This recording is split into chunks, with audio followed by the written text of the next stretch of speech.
The word propaganda once had nothing to do with lies.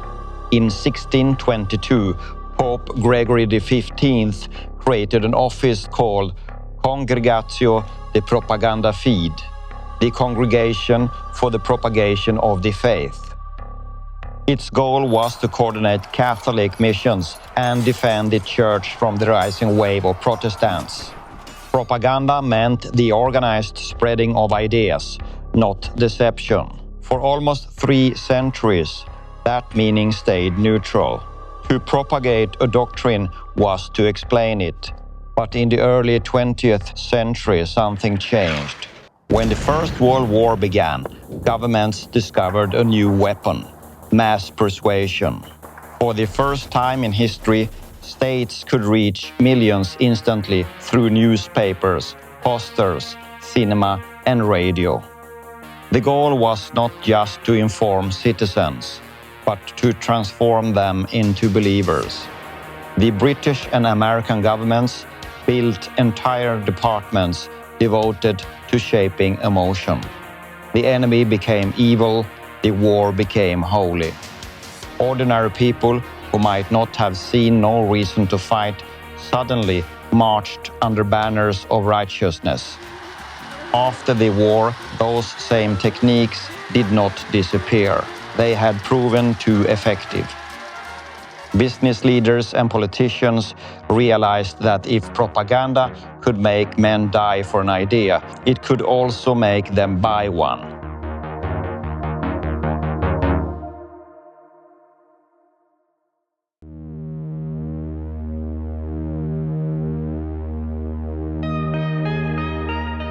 Edward Bernays was born in 1891. He was the nephew of Sigmund Freud, and he absorbed his uncle's insights about the hidden motives of the human mind. While Freud studied the individual, Bernays applied psychology to the masses. He called it engineering consent. In 1928, he published a book simply titled Propaganda. It began with a declaration that still defines modern politics and advertising. We are governed, our minds are molded, our tastes formed, our ideas suggested, largely by men we never heard of. Bernays described the structure he called the invisible government. It was not a conspiracy, it was a system. Every democracy, he argued, depends on organization. If millions of people each tried to form independent opinions on every issue, society would collapse in confusion. Therefore, a smaller group, the experts, the managers, the communicators, must filter information, simplify it, and feed it back to the public in a digestible form. This is what he called the hierarchy of influence. At the top are those who create narratives: industrial leaders, politicians, media owners. Beneath them are the professionals who translate those goals into messages: journalists, advertisers, educators, clergy. At the bottom are the public, who receive the simplified version and act upon it. The structure is stable because each layer believes it is free. Bernays saw this not as tyranny, but as efficiency. He considered propaganda an essential tool of order in a complex society. But the same model that keeps order can also manufacture obedience. Bernays learned during the war that people do not respond to facts. They respond to symbols. If you want the masses to act, you must link an idea to emotion. Patriotism, fear, pride, belonging. So he applied that logic to business. To sell bacon, he persuaded doctors to endorse the hearty breakfast. To expand sales of cigarettes, he turned smoking into a symbol of women's liberation, calling them torches of freedom. To promote the piano, he didn't advertise the instrument. He promoted the idea of a music room. so that people would want a piano to complete the image of refinement. This is the emotional association loop. First, attach an emotion to an object. Then, repeat it until the emotion becomes automatic. If done correctly, the consumer believes the choice was personal. Through this method, Bernays discovered that you don't need to suppress freedom.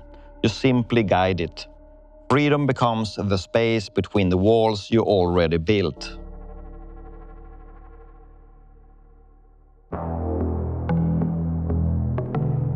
Bernays believed that propaganda was neutral, a tool that could serve good or evil depending on who used it. But his idea of democracy was managerial. He imagined a society as a machine requiring operators. The public provided the energy, experts provided the direction. He called this the organization of chaos. Without direction, people would drift into confusion. With direction, they would work together towards stability, even if they didn't know who was steering. That reasoning formed the rationalization cycle. First, assume the masses cannot govern themselves. Second, justify manipulation as benevolent guidance. Third, normalize the practice until it becomes invisible. By presenting propaganda as necessary for democracy, Bernays turned control into service. He was not the first to think this way, but he gave it a scientific vocabulary. The crowd, he said, acts as if actuated by the touch of a button. The propagandist's task is to find that button. He also built the first ethical framework for professional persuasion. He insisted that public relations counselors must act like lawyers, serving clients with an accepted code. Yet in practice, the client's interest always defined what was truth. This made propaganda self-justifying. Whatever succeeded became right by definition.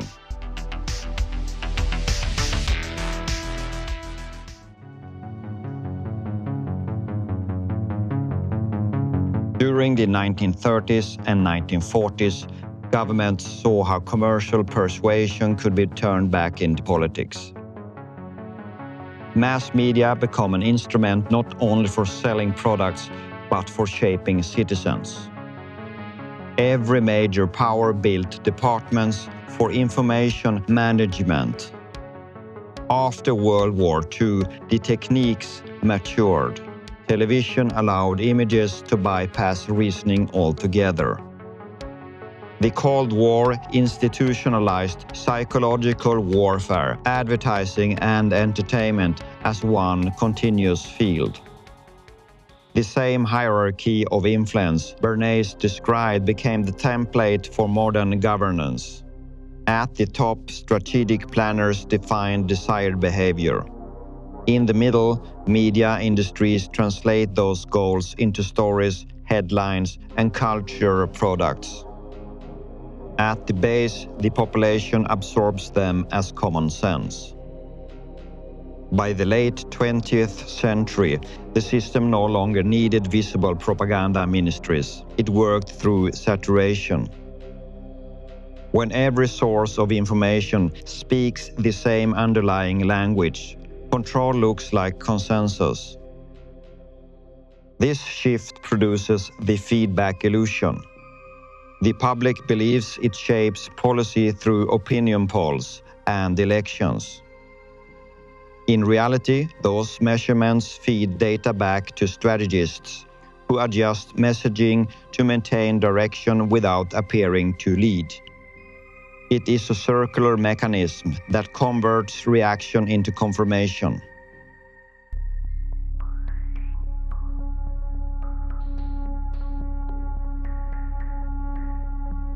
Today, the system has evolved beyond Bernays' imagination. Propaganda no longer requires a Algorithms perform the same task automatically. Social media transformed each person into both consumer and product. Every post, every click becomes input for a vast psychological model. The messages you see are selected not by ideology, but by predicted engagement. What holds your attention is what survives. This is called the algorithmic feedback loop. It works like this. Data is gathered from behavior. The system identifies emotional triggers that keep users active. Content matching those triggers is promoted. The more reactive the user becomes, the more data is produced, feeding the loop. In classical propaganda, a central authority defined the message. In digital propaganda, the message emerged from mathematical optimization. The result is the same. Attention is guided, perception is fragmented, and control becomes invisible. Bernays organized chaos to achieve order. Modern algorithms sustain chaos to prevent awareness. When everyone is outraged, distracted, or exhausted, no unifying will can form. That state of permanent agitation is itself a form of stability. The consequence is a society that feels free, yet moves predictably. Instead of overt censorship, there is a selective amplification. Instead of a single narrative, there are millions of micro-narratives tailored to personality types. Each citizen lives in a customized illusion of choice. Bernays insisted that propaganda could be used for good, to promote education, health, and civic cooperation. And indeed, some propaganda has done that. Public health campaigns, environmental awareness, even literacy drives have used the same methods. But the deeper issue is not moral, it is structural. When persuasion becomes permanent, ethics becomes subjective. The line between education and indoctrination vanishes. This is the moral displacement principle. When an institution uses propaganda for a noble purpose, it must believe its version of truth is absolute. That conviction displaces moral responsibility onto the goal.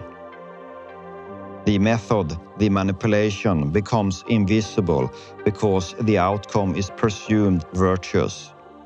Once that logic is accepted, any cause can justify control. Every power structure, no matter how oppressive, claims to protect the people from themselves.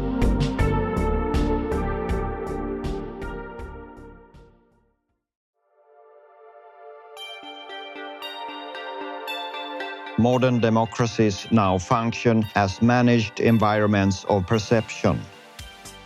Public relations, polling, behavior science, and algorithmic curation together form a continuous system of guidance. No single actor controls it. Thus, the invisible government persists, not as conspiracy, but as infrastructure. The promise of universal literacy has been fulfilled technically, but reversed functionally. People can read everything, but understand little, because every stream of information is filtered through competing propaganda systems. The result is noise, an ocean of facts with no meaning. Bernays once warned that manipulation was inevitable because the public lacked time to analyze complexity. That statement remains true, but it hides an opportunity. Technology that enables manipulation also enables self-education, if used deliberately.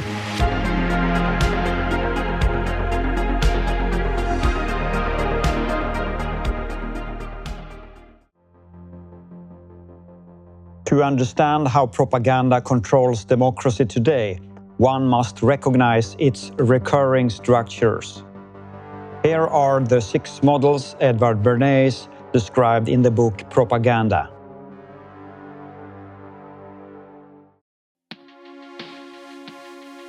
The hierarchy of influence. First, we have strategic core. This is where the main goals are defined and the story is created to explain why they must be achieved. It's the foundation of the entire influence system. Everything that follows is built around these core objectives. Policy translators. Once the goals are set, they are turned into laws, policies, and regulations. Budgets and communication plans are drafted to make the strategy real and actionable. This step turns ideas into structured systems of control. Institutional relays. Here, media outlets, universities, and think tanks reshape these policies into stories that sound logical and socially acceptable. They create narratives that make the public believe the changes are necessary or beneficial. Distribution systems. The message is then pushed through platforms, algorithms, and ad networks.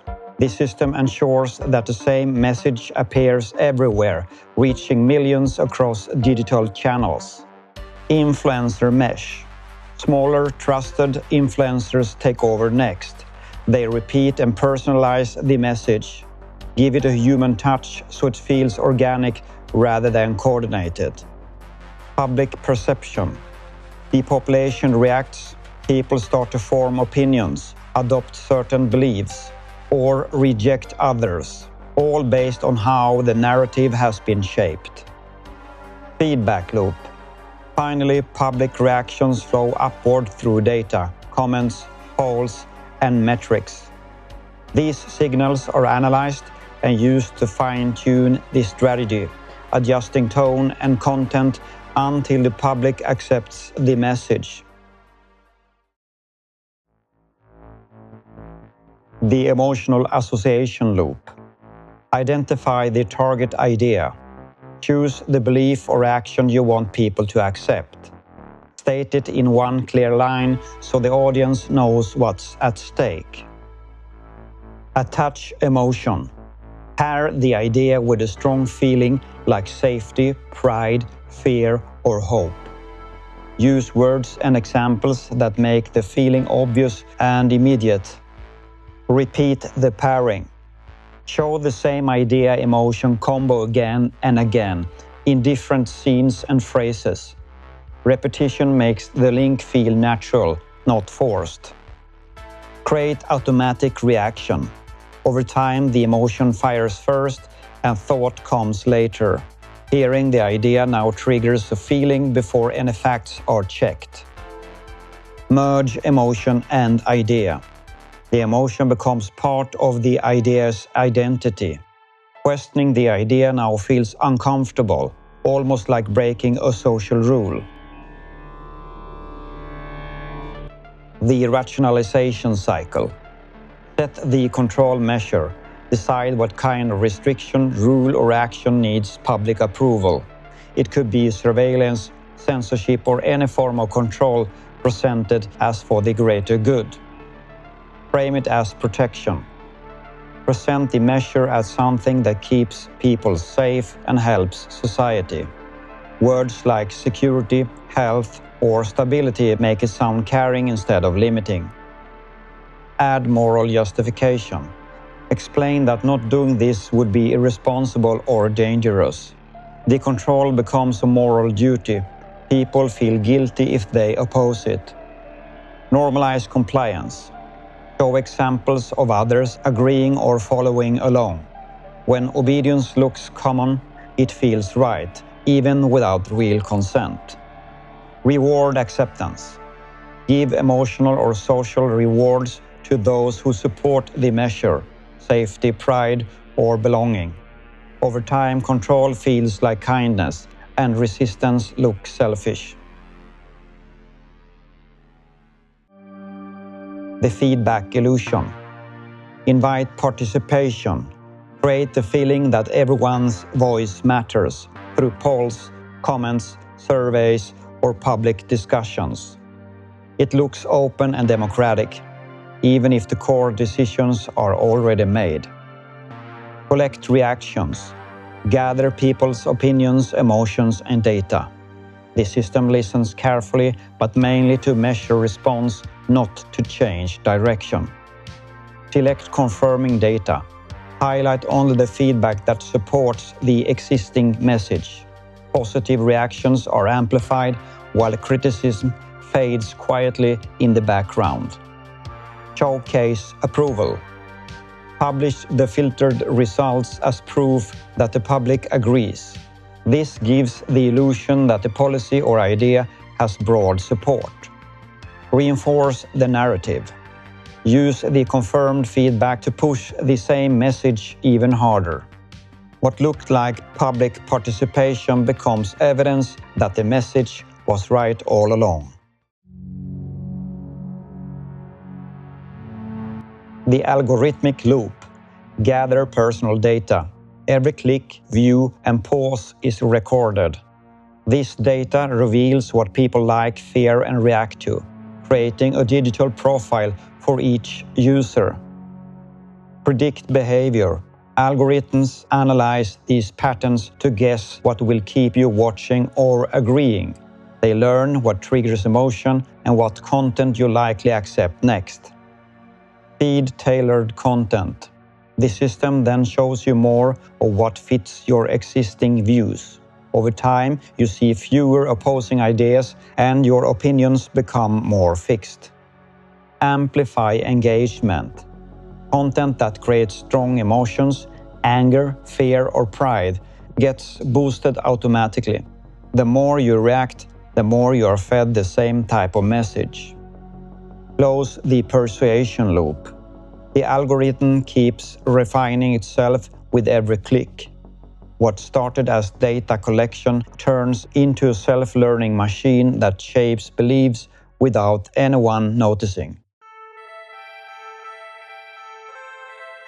The moral displacement principle. Redefine morality. Begin by shifting what good and bad mean. Instead of judging actions by ethics, people are told to judge them by outcomes. What serves the greater purpose? Create a noble cause. Introduce a high moral goal like saving lives, protecting the planet, or fighting injustice. This cause becomes so important that it justifies almost any action. Excuse questionable behavior. Actions that would normally seem wrong, censorship, punishment, exclusion are now seen as necessary sacrifices. The focus moves from what's right to what works. Promote moral urgency.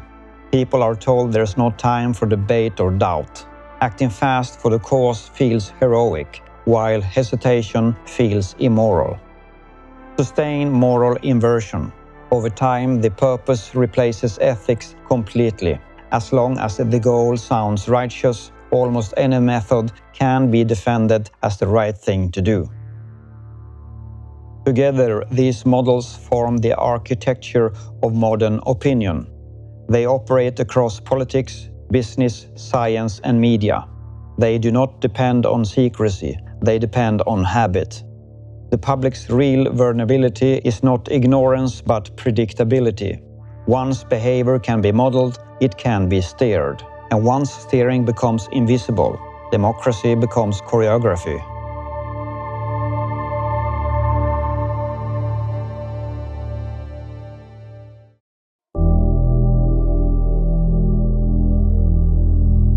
Edward Bernays believed propaganda was the price of civilization.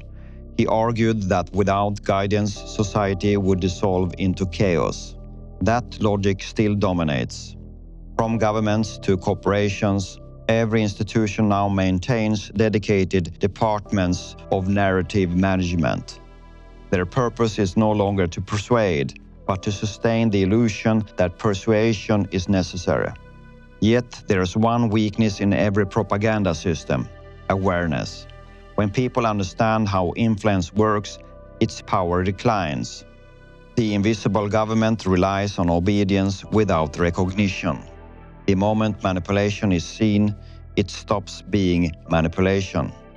Awareness does not require cynicism or paranoia. It requires observation, how emotions are used, how language frames perception, how algorithms reward certain reactions. Seeing these patterns turn passive audiences into consciousness participants.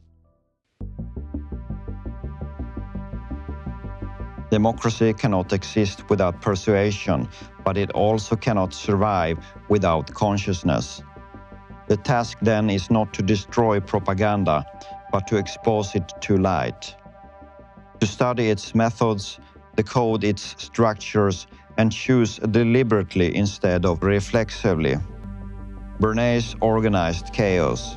His successors perfected it, but the same intelligence that created invisible control can also dismantle it, if we learn to think as clearly as those who profit from our confusion.